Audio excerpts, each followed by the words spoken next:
Hi Natasha. I'm sorry I'm a little bit late. I'm fine, thank you. How are you, sweetheart? Is it cold where you are, Natasha? Because it's freezing here. I've actually put the heating on, I'm so cold. Not going to be cold while I'm crafting, I can't do that. Hi Christine. How are you? Hi Tina. On your own at the moment then?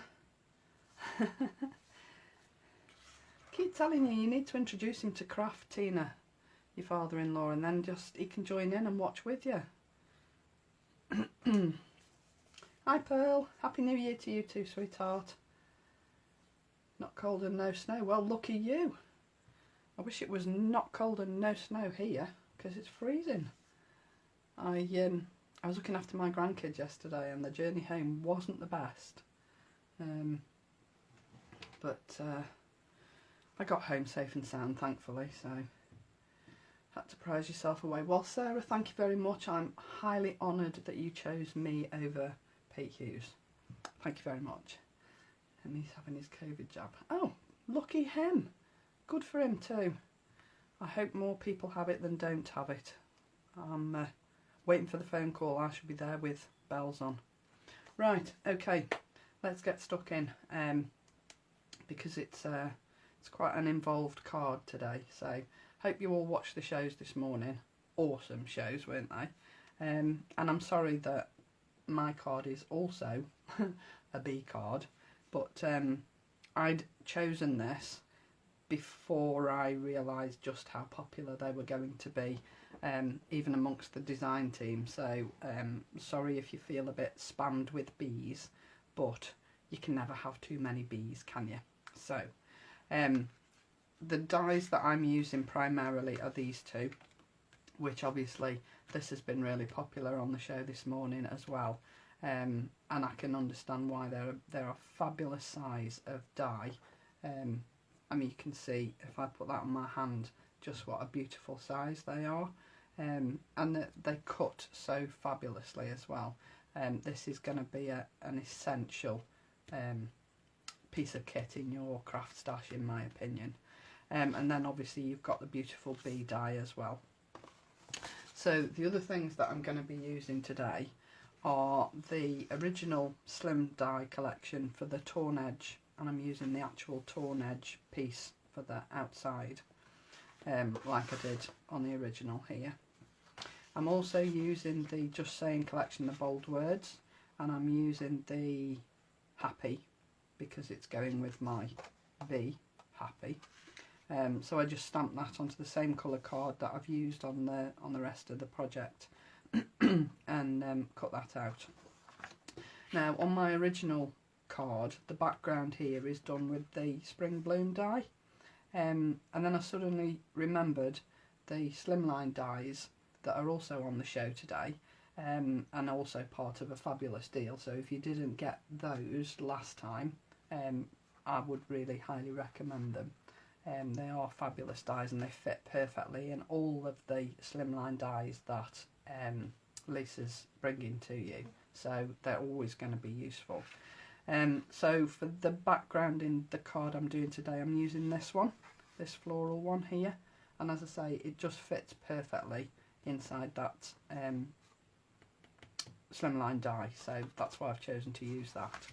And then because I can't resist a little bit of sparkle in some shape or form, I'm also going to be using the Kaleidoscope glitter, and I'm using the Summer Rainbows.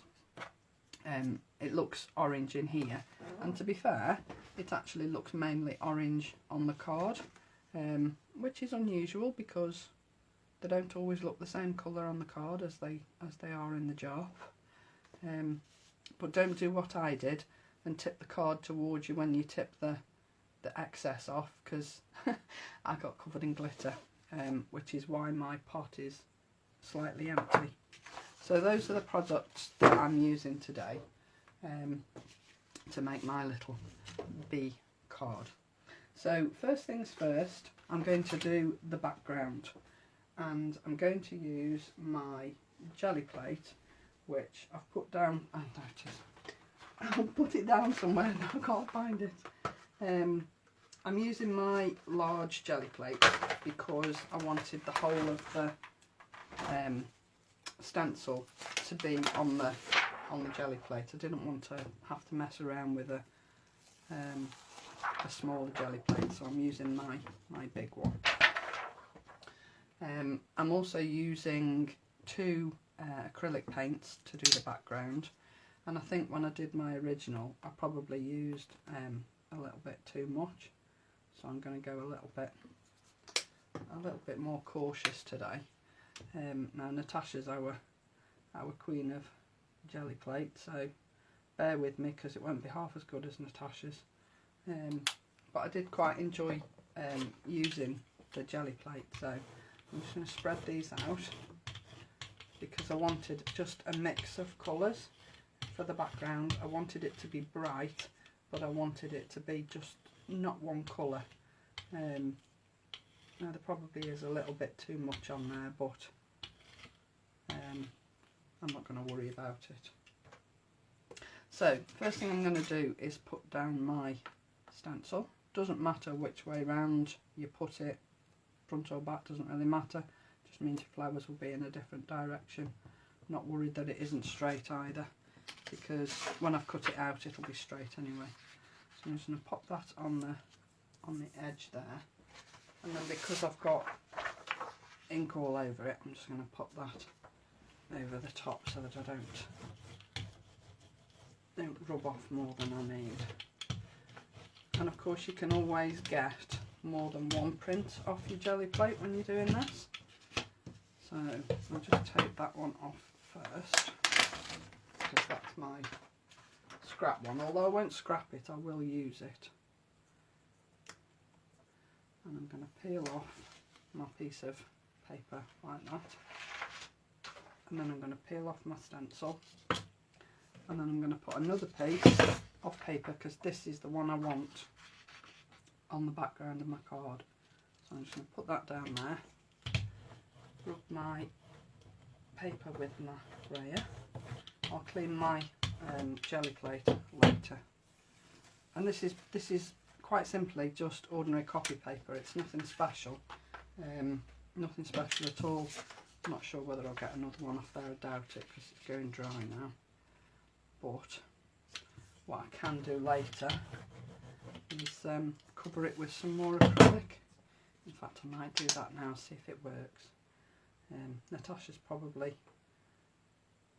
got her head in her hands now and worrying about what I'm doing, but I really need to practice more with the jelly plate, because I do think it's a fabulous way of getting a background onto your cards. So I'll just do that.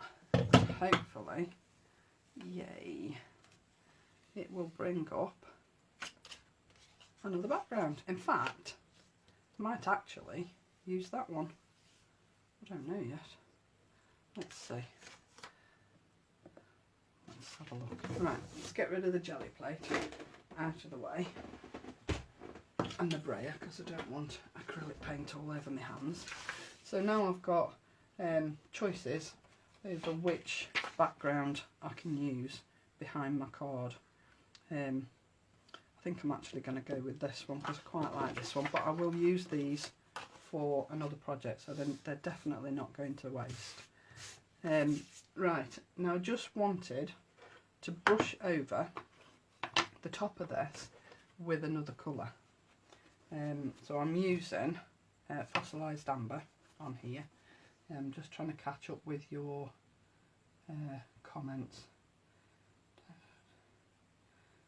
Yeah, they are similar, Sarah, those media plates. I've got some of those as well, but I haven't used them as often as I should do, to be fair. So I'm just going to go over this background, because what I don't want is I don't want any white. So I'll use a little bit of that, and then I'm also going to use ripe persimmon, because whilst I'm not sure whether it's classed as an orange or a red, to be honest, always looks red on here, but to be honest, I think when you open it up, it looks more orange. So it's not, it doesn't have to be precise this, it's just to get rid of the white in the background. So that's it, that's my thingy done. So now what I want to do, because I only want the piece that fits inside here, I'm going to use the same outside die to cut this out as I used to cut out the original frame. So that's going to go on there like so. And it doesn't matter if it's exact or totally precise or a little bit off, doesn't really matter, because you're not going to see it, because it's going to be purely and simply a background. So just run that through my machine. Okay. So there's my background for my card. Okay. It's a really lovely stencil, this. I'm really quite attracted to this. Right, so I've cut out my bee die, and as you can see, as Lisa showed you this morning on the shows if you watched, these little bees will sit proud. If you pull all their little pieces up, they will stand proud of your card. I'm going to leave that one a little bit flat because the word is going to go over the top of that bee. And then here you'll see that I've paper pieced the wings back in. Now I cut it out of another piece of card, which I used this same orange card. And then what I did, because I wanted it to stand out quite brightly, I also went over that with one of my sparkle pens, the Sheena Douglas sparkle pens, which I bought from Lisa's sale. But I just think it gives it a really nice orange colour, and there is a bit of sparkle there as well. You probably can't see it, but it is there, trust me. And I suppose if you went over it again, once it was totally dry, that sparkle might show up a little bit more. So they're worth doing. So I'm going to put this on the back. So I'm going to put my glue on the back here of my die. And you know, I've prepped everything. I've got everything ready. And you know the one thing that I haven't got? My card blank. How stupid am I not getting my card blank ready for my project? So I'm just going to stick this down here, and I'm going to stick that onto the back of my stencil there. And like I say, it's going to be exact because I've used exactly the same die. Now Sod's Law says, because I've stuck this down and I haven't got it quite central, you can just see a little sliver there of my background page, my background piece of paper. So I'm just going to trim that off there. There you go. That's perfect now. You can't see the background. So that is then going to sit on the top of that torn edge. There's another piece there, look.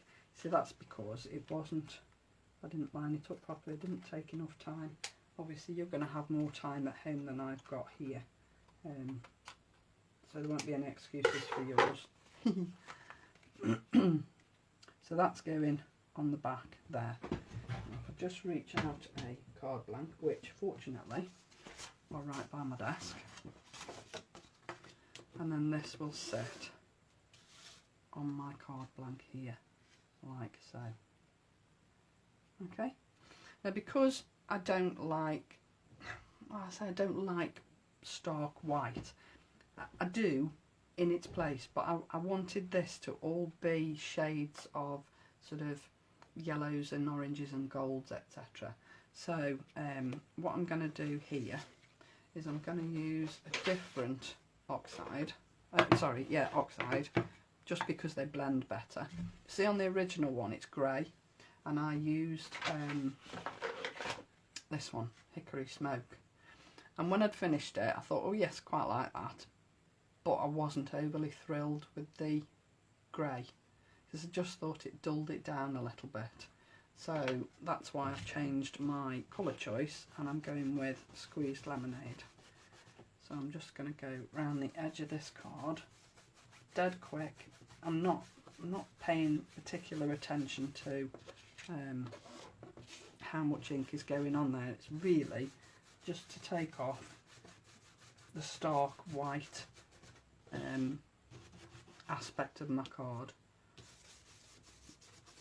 And that wasn't ink, that was glitter, because I keep finding bits of glitter everywhere since I tipped it all over the place when I was prepping this card. Hi Jane, how are you? Not working today then, or have you been working and finished? It's nice to see you anyway. So that'll do, I think. And then just before I go any further, I'm just going to get rid of the ink that of course I can see because it's on my white Lisa Horton non-stick, non-slip messy mat. So I don't want any of that ink on the back of the card. So that's more or less dry. But I will just dry it off with a piece of kitchen towel as well. So there we go. That's the background, just dulled down a little bit, but not totally dull. So then my torn edge background is going on first.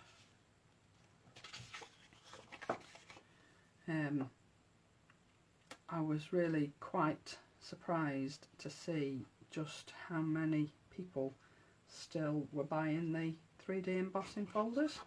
I mean, I know they're awesome, but I would have thought most people have got them by now, but apparently not. So another fantastic sell out of those, and I can only say nobody is going to be disappointed, definitely not.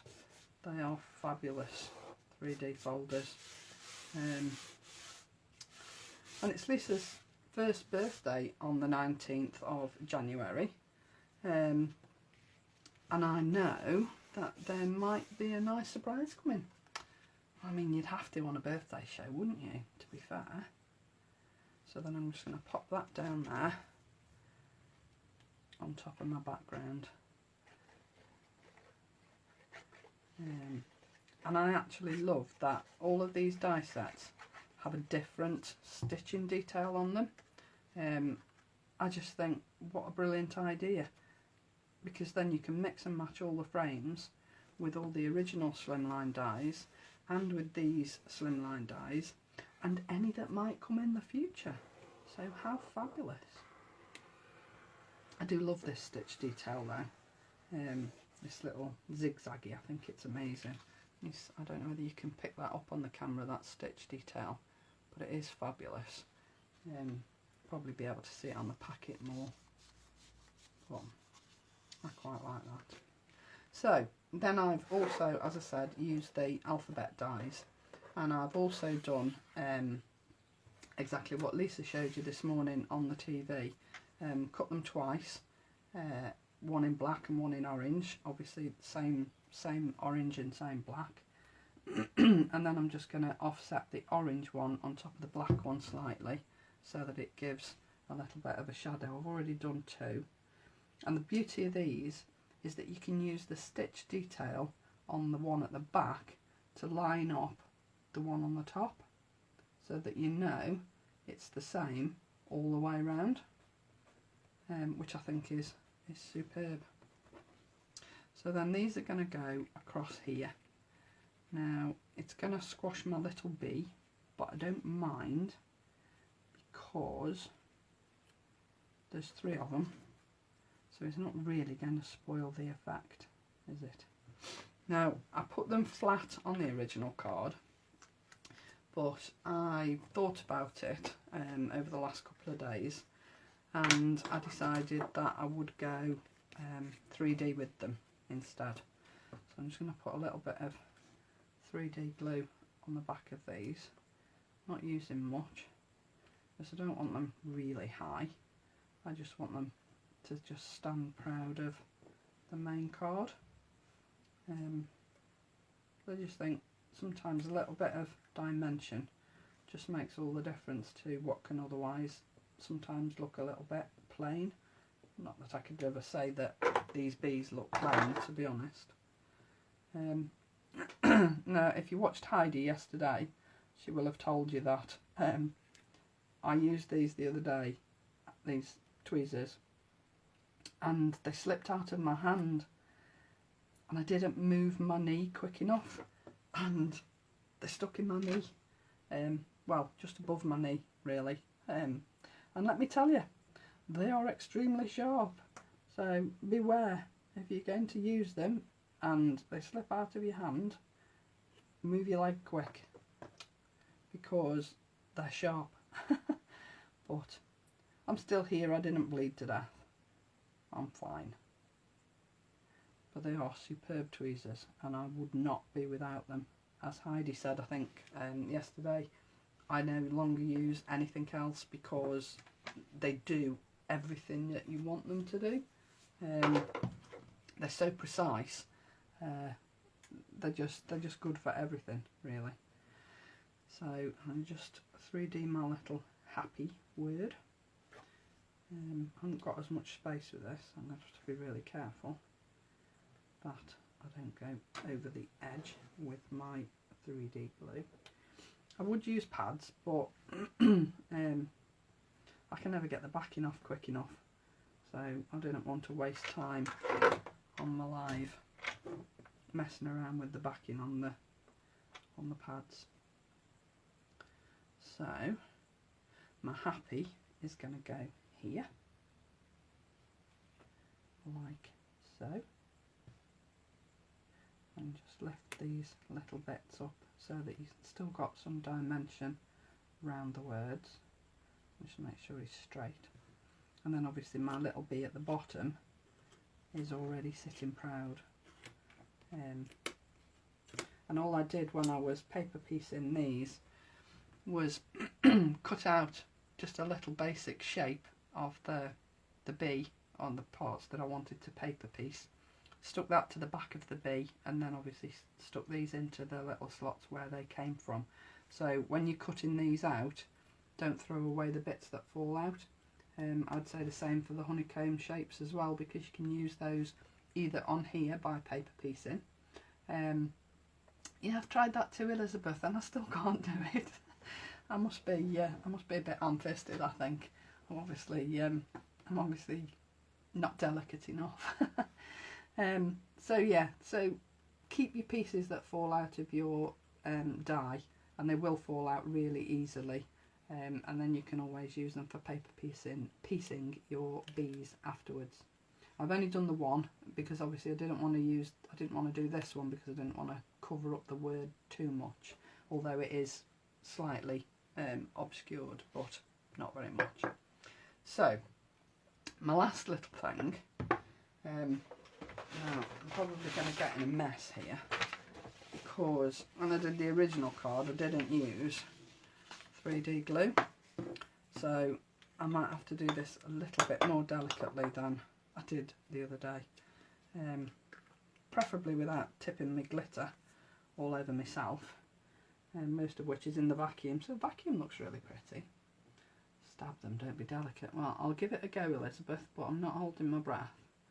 I'll just, me and 3D pads just don't get on. Mad, but there you go. So I'm doing this three or four different shapes at a time, because I don't particularly want to get too much stuck to the 3D glue behind the words. So I just press that down a little bit onto the glue and then tip it off. Well, it does stick beautifully, and I just think that just lifts the card just enough to make it a little bit more special. I think it's special anyway, but I just think it's nice to have a little bit of little bit of sparkle. So as I say, I'm only going to do one little shape at a time because I don't want to get it stuck to the 3D glue behind my words. So I'll just chip that off.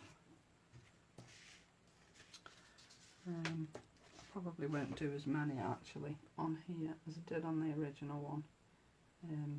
I used the full hexagon shapes on the original card to fill with the glitter, but to be fair, I don't think it has to be the full shapes. I think it works just as well with the little half shapes. You can use as little or as much as you want. And of course the other thing you could do is glitter the pieces that you've taken out and then add those back in onto the background with a little bit of glue. You could do that as well. Don't think it matters either way. It's whatever works for you at the time. But there you go. I just think that little bit of glitter just gives it a final finishing touch. And then the last little thing I did, which it isn't a necessity, I just thought, I think it was because the background that I used on the original being grey, I just wanted to lift the colour. So I did go round, well you can see that, I did go round the edge with the right persimmon pad. And I think I'm just going to do the same on here. Just put my lids on my glues, otherwise I'll end up with a dried out mess. So I'm just going to go around the edge of there, just very gently, so that I don't get it anywhere it shouldn't be. But really it's just to lift the edge and just to give it a definite different coloured edge, which all ties in with the rest of the card. I think it looks better lifted up a little bit. I think the words look better 3D'd on the card. I've got glitter everywhere now. On the original one I used my sparkle pen on the middle B, and when I'd finished it, the way it dried, I was a bit disappointed with it, so that was why I decided to do it this way instead and use the sparkle pen on the actual wings and the body of the bee instead. So those are my two cards with the bees. Have a feeling the bees might sell out today, so if you're looking to buy them, I'd get in quick because I really don't think they're going to last very long at all. There is a challenge going on at the moment. It's only a little challenge that I've set after the last live I did from last year, and basically all I want you to do is have a look at the photographs that are on the group, all the DT photographs, and I'd like you to choose a project that's been done by one of the design team members, past or present. It doesn't have to be, you know, it can be somebody that's been and gone, or somebody that's still here, it doesn't matter. Just choose a card and put your spin on it. Make it your own, but use that as your base. So case the original card and just pop it into the album. I know there is one entry in there at the moment. The challenge is going to run until the end of January, so you've got plenty of time. And the prize is going to be this little set of essential accessories craft stamps. So if you didn't manage to get them before, this is what you are going to stand a chance of winning. The whole of the design team will be voting, so it's not going to be just my decision. We're going to do it fairly, and we will choose a winner that way. So as I say, you've got plenty of time up until the end of January to win that little set of stamps. And it's a cracking little set of stamps that will come in so useful for so many different things. Don't forget that all our videos are on the YouTube channel. Crafting with Lisa Horton, if you put that in with on YouTube, that will come up with Lisa's channel. There are all the design team lives that are on there, and there are also a lot of other videos that other members of the design team have done, showing you how they've made particular projects. I know Sandra has done quite a few, and Natalia's done some, and there are a lot on there. So much inspiration. I think there's probably around about coming up for 500 videos on there now, so plenty of inspiration if you get a little bit of mojo loss. Don't forget Lisa's back on at 3, and then again at 8:15, providing she's got some stock left to sell. And then the birthday show on the 19th of January. You won't want to miss the birthday show, trust me. It's my birthday that day too, so Lisa's done that show especially for me. As if. So yeah, 19th January birthday show, lots of fabulous treats coming up for you. I hope you've enjoyed the live today. Thank you so much for taking the time out of your day to join me. I will be here every Friday at 1 o'clock, unless Lisa's got a show at 1, in which case I'll fit my live around Lisa's shows. So enjoy your weekend, enjoy the rest of the day, catch the shows if you can, enjoy watching those, and I'll see you again next Friday. Thanks for joining me. Bye for now.